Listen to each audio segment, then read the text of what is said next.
Hello again everyone.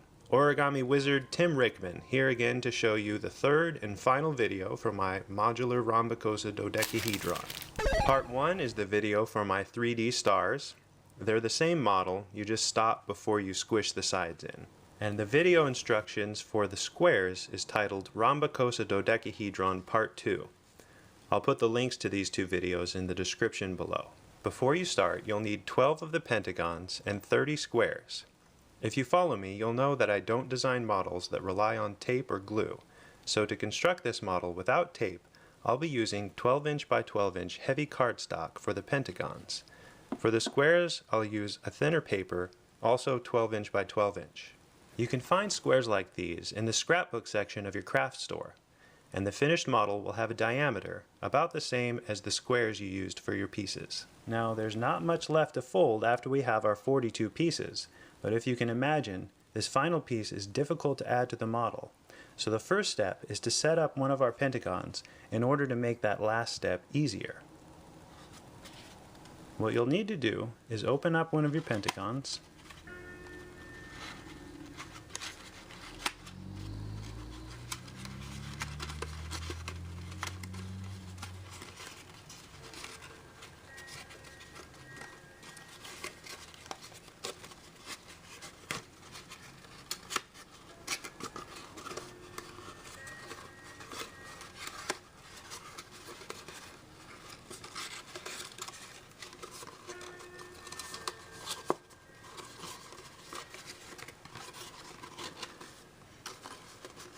and move one side up, and then reassemble.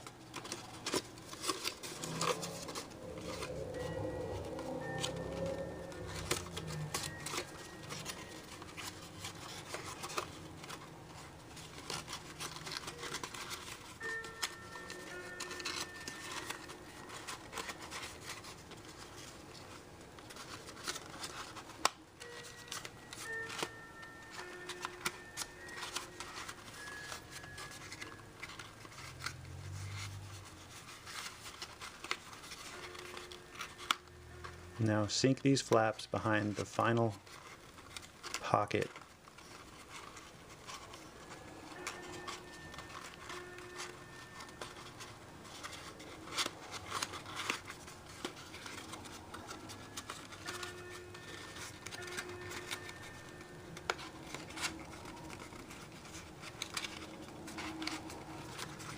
Make sure everything lies flat. If it's not, you want to take a shaping tool and make sure that that last set of flaps are lying down flat.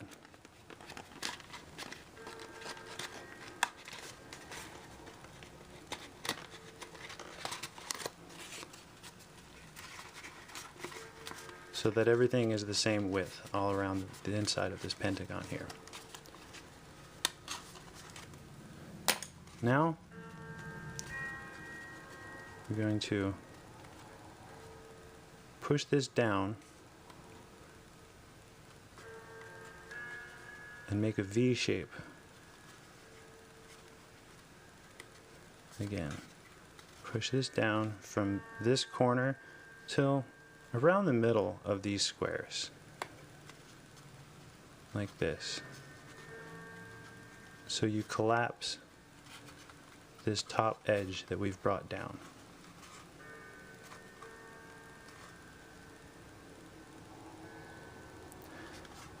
Next, in order to get these to sink properly into their pockets, you want to give it a little bit of a flex.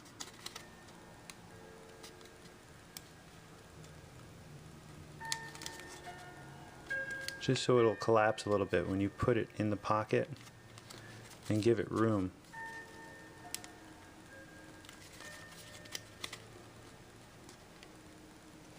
You'll want to do this to all your pieces. And those are the steps that are going to make it easier to construct everything. Next, we'll begin to construct the first row of squares that go around our first pentagon.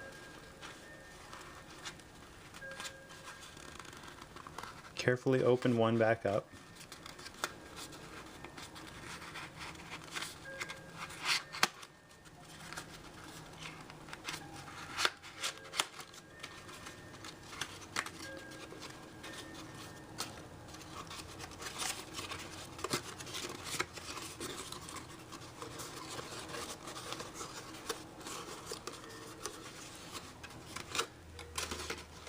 Now these folds create a track that these edges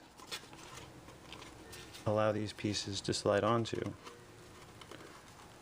You want to make sure when you're putting this together that they're all faced the same way.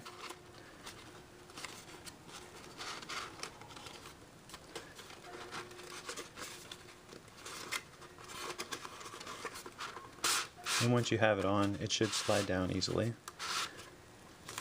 And take it to this final position here. Make sure that these flaps are down. And refold that first segment.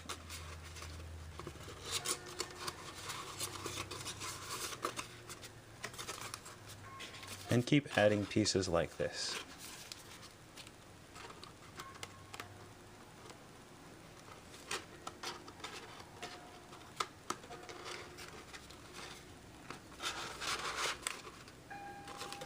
Making sure that all of them are face up.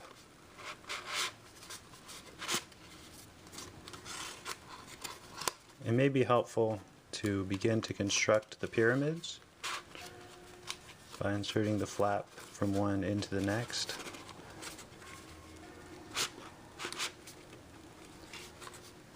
One problem you might have is that these start to come undone. If that happens, just remove the piece, shape it a little more, and reapply it.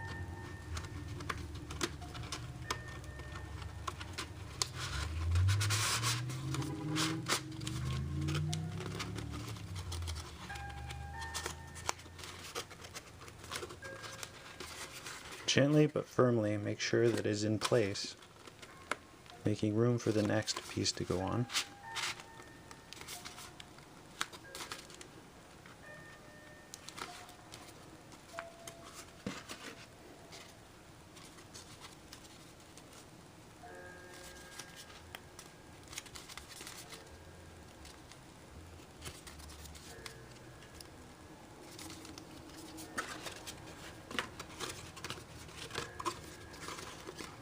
Continue to collapse the model as each piece gets put on.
As you can see, this one has started to come out of its track, so I'll need to fix that.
Now that we have our 5 squares surrounding one of our pentagons,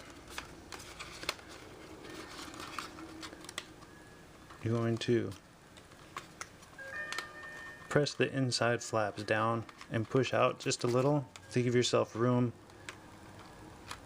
to sink these flaps into that final space, the final pocket in the pentagon. And you can see that these don't want to lie flat. If it's becoming a problem, once you have this sunken down a little, just take a shaping tool, push in through the gap that remains.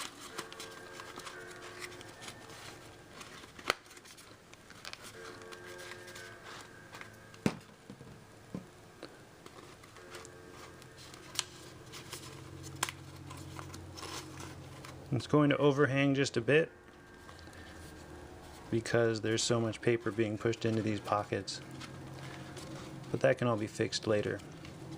If you want to, you can add a piece of tape here, but the paper I've selected, it should hold the model together without the use of tape. For the next step, you're going to want to start to construct one of your pentagons the same way you started the first one, adding 2 squares onto the edge. And for your third, you're going to slide the opposite side to one that you've already added to your first pentagon.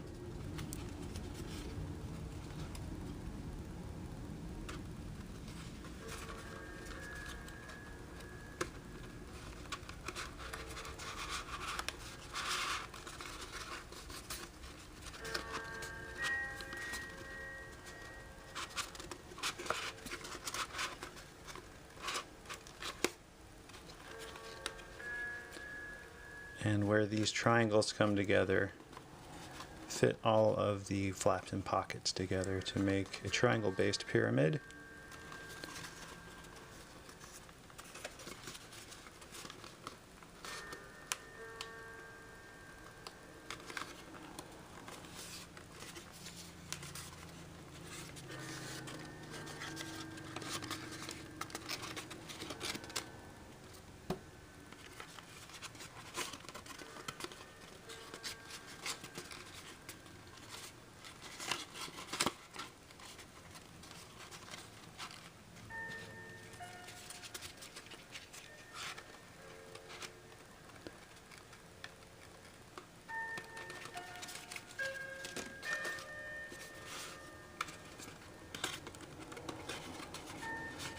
And then add on your last 2.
Great.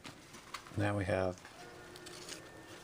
two of our pentagons connected and surrounded by squares. The next pentagon gets added to either of these two sides in much the same way, using a combination of existing and new squares. Only this time we have two existing squares. So we start with only one square attached to our new pentagon, and we're going to guide this along the track of the two that are already attached.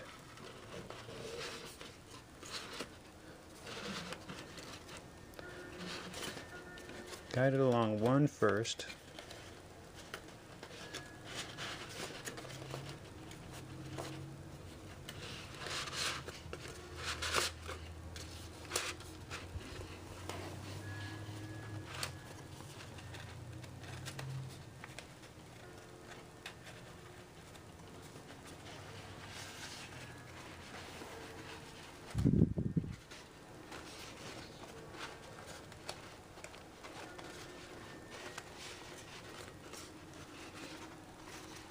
Close that up.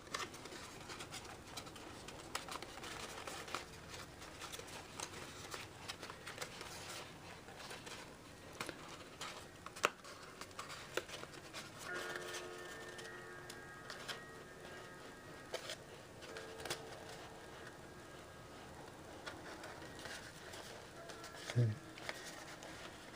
might find it easier to try and push this back a little bit.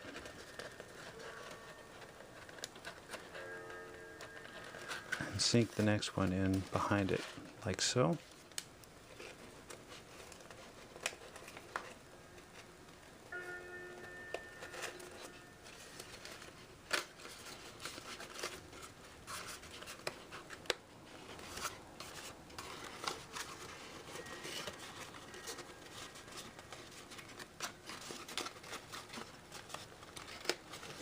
That last part was a little tricky. Now is a good time to check and make sure that everything is still aligned.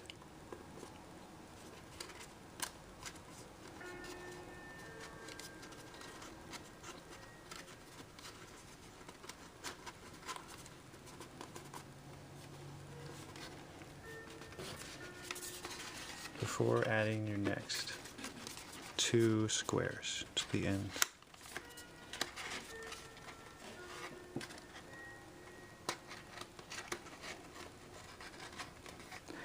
The next few pentagons get added in exactly the same way, using two existing and three new squares.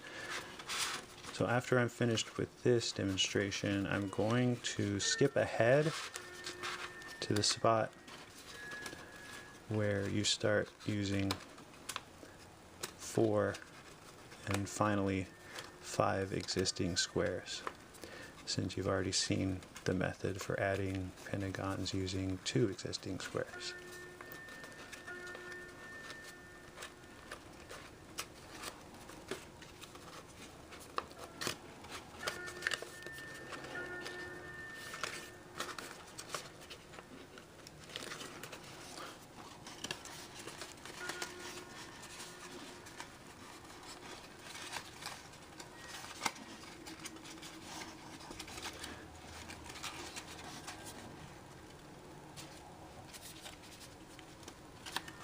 And your final square for the third pentagon.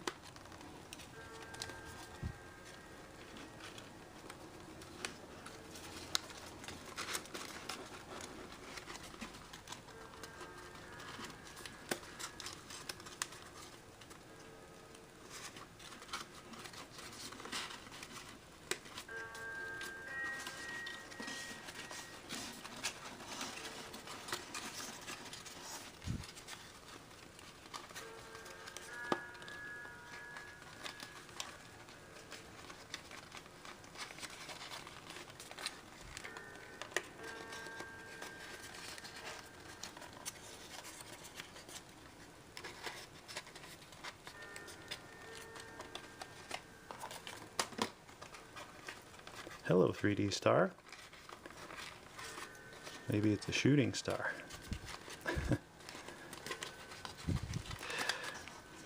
All right.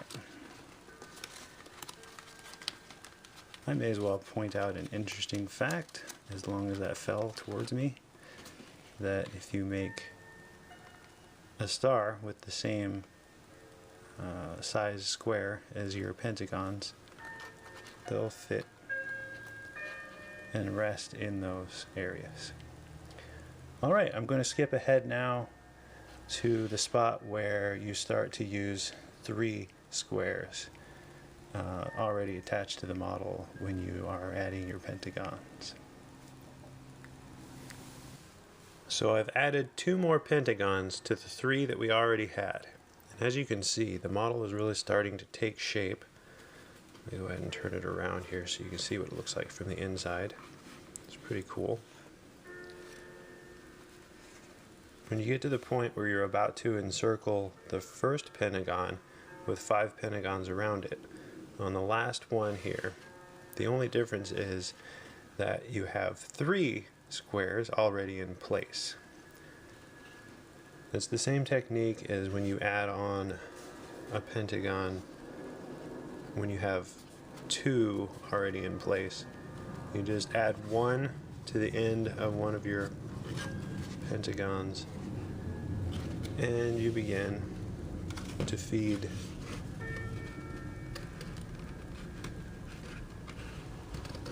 onto the one on the end, making sure that everything is faced correctly.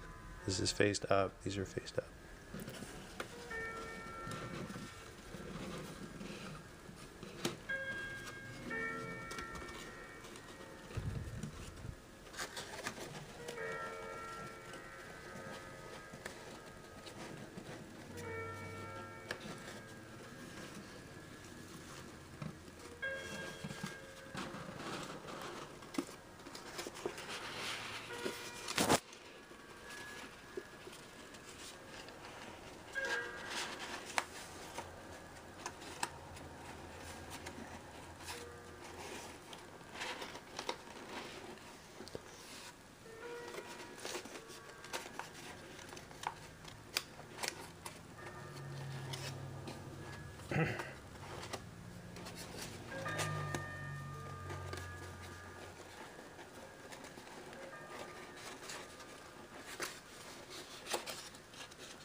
Open up the track here.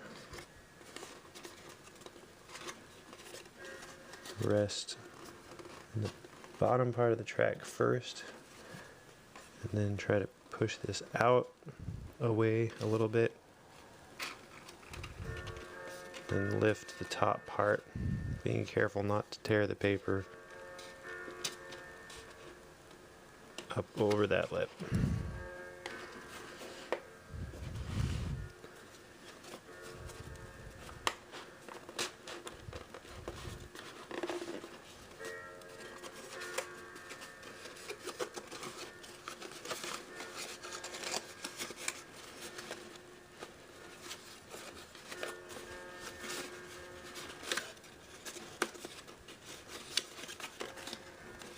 And the third as well.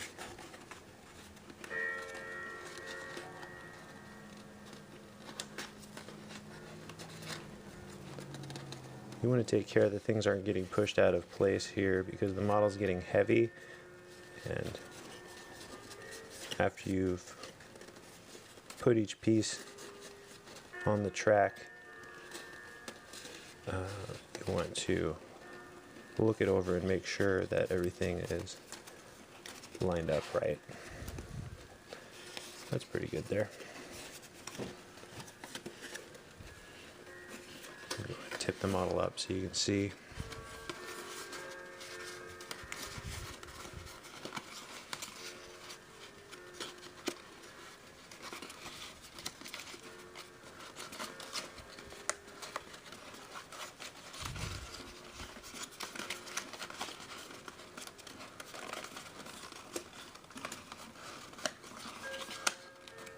That went okay. Now just add the last one to the end here.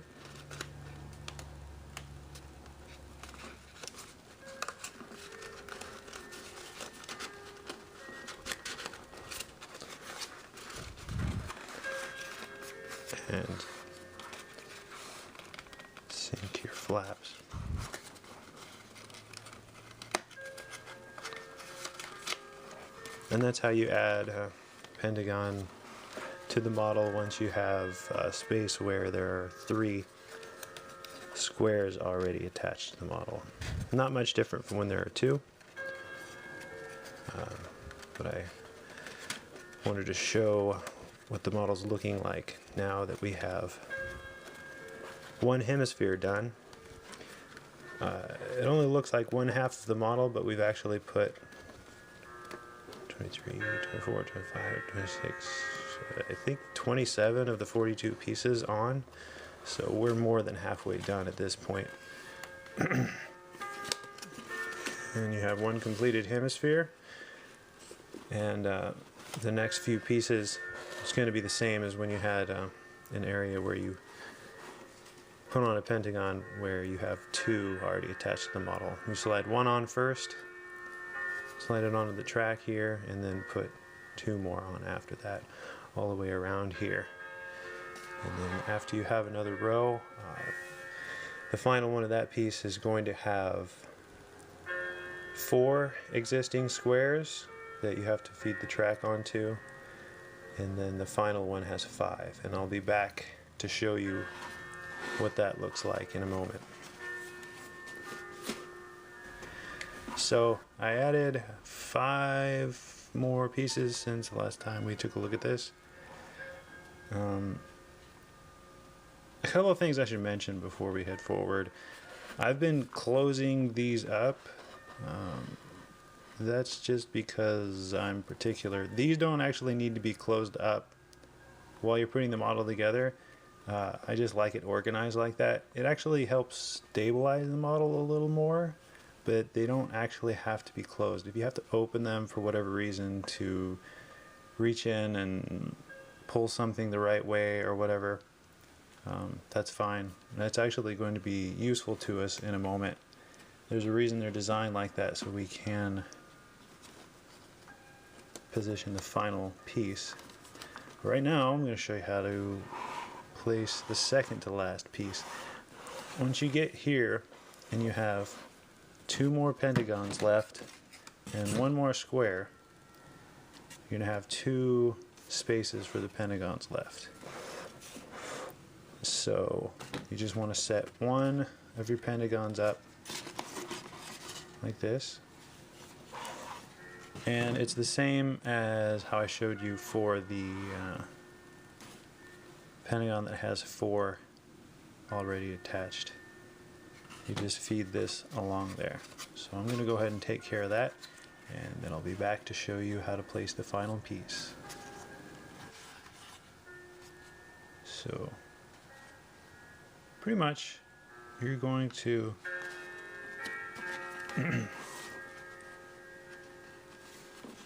just push the bottoms of each of these flaps into their respective place,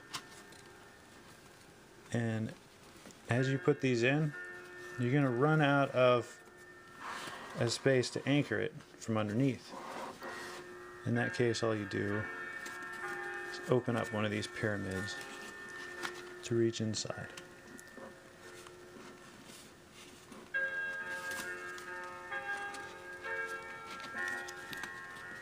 Fairly tricky here, but if you use the technique to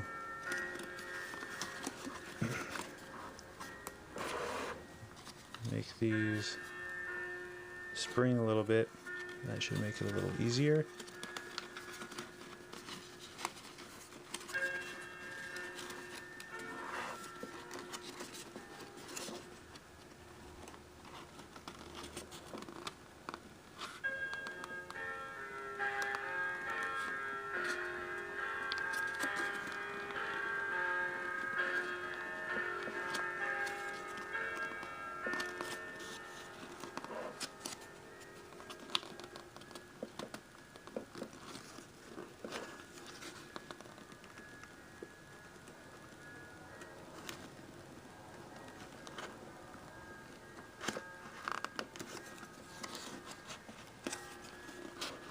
This one just doesn't want.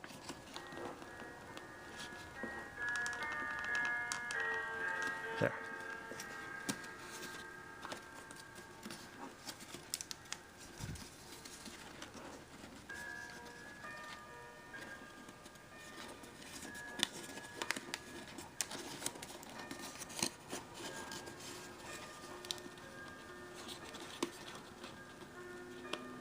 Take one corner at a time.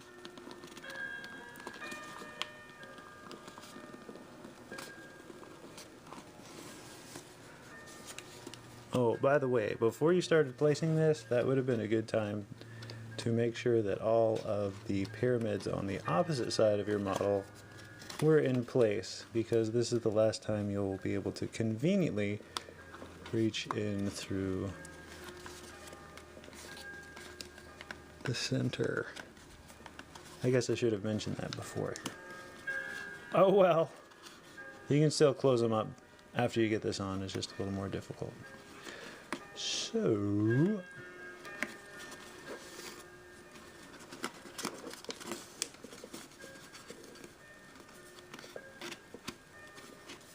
okay, that's in place.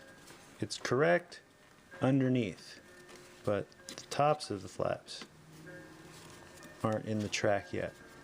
So what you're going to do is very carefully, because you don't want the paper to rip, start to release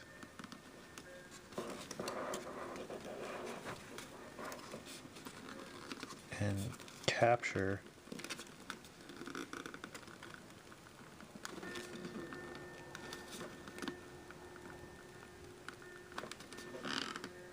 very gently but firmly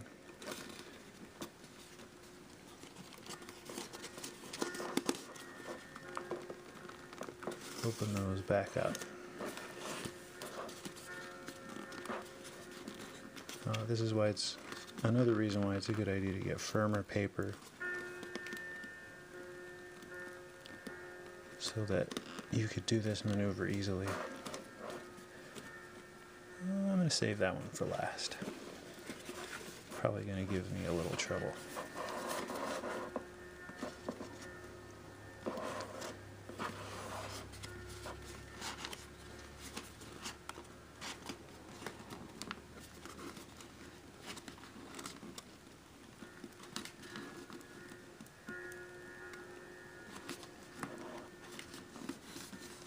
Hey, if you've watched this video all the way through, thank you. I have a handful of other tutorial videos. I design a new model about once every month, it seems. I do advanced stuff. A lot of pleating, but I'm trying to branch out from that because I know not all my fans are into that.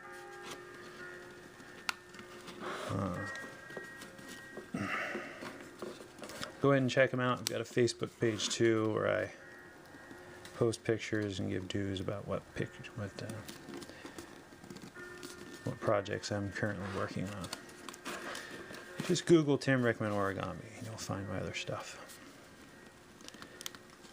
And if you fold this, you better send me a picture, because I want to see that. And here is the final step. We're actually done. Just going around and making sure that all of the flaps in the pyramids are sunk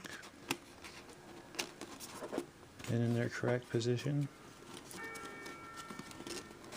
And you've completed your Rhombicosidodecahedron.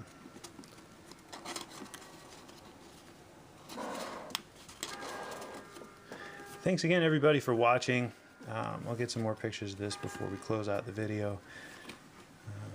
It's real great to have you as fans, and hope to catch you on the next video. I've got another tutorial coming up for an alien, and after that it'll be probably my dragon model. If I can get the work done on it, I want to. Alright, everybody. Thanks again for watching, and see you next time. Bye.